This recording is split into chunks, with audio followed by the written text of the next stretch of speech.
Та энтэйгийн мэдээг үзэж байна.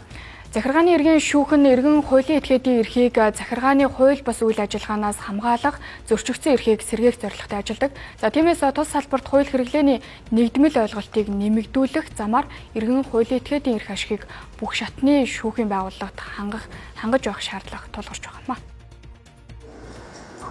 Хууль хэрэглээний нэгдмэл байдал гэдэг нь маргааны үйл баримт нь адил тохиолдолд эрх зүйн үр дагавар нь бүх хүнд адилхан байхыг хэлнэ. Адилхан хэрэг маргааныг дарханд нэг өөр, нийслэлд нэг өөр шийдэж байвал хууль хэрэглээний нэгдмэл байдал алдагдаж ойлгомжгүй байдал үүснэ. Тиймээс хууль хэрэглээний нэгдмэл байдал бий болсноор хууль шүүхийн өмнө бүгд тэгш эрхтэй байх зарчим хангагдах учиртай.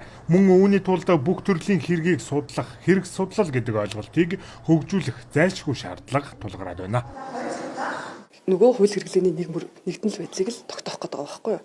Тэгэхээр үнэхээр ингэж ялгаатай жишээлбэл хуулийг хоёр шат буруу хэрэгэлсэн. Эсвэл хоёр шатны шүүхийн улсын дэд шүүхийн өмнө одоо шийдчихсэн тогтоол тайлбаруудаас өөрөөр шийдсэн тийм үү. Эсвэл магадгүй тухайн одоо асуудал нь ерөөсөө анх удаа хууль зүйн хуулийн хэрэглээнд анх удаа орж ирж байгаа тийм.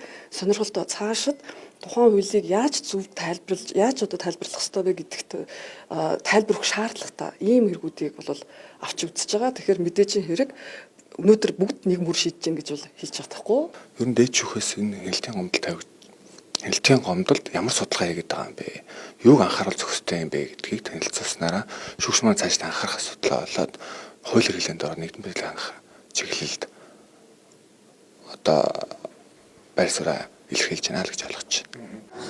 Иргэд хоорондын маргаан болон шүүхийн түвшинд адил тэгш эрэхтэй өөрт байгаа нотлох баримтын хүрээнд маргадаг. Гэвч зарим тохиолдолд хуулийг өөр тайлбараар ашиглах тохиолдол гарсан нь иргэний эрхийг зөрчих үйлдэл болж байна. Тиймээс шүүхийн бүх салбарт хууль хэрэглээний нэгдсэн байдлыг хангах шаардлага тулгараад байна.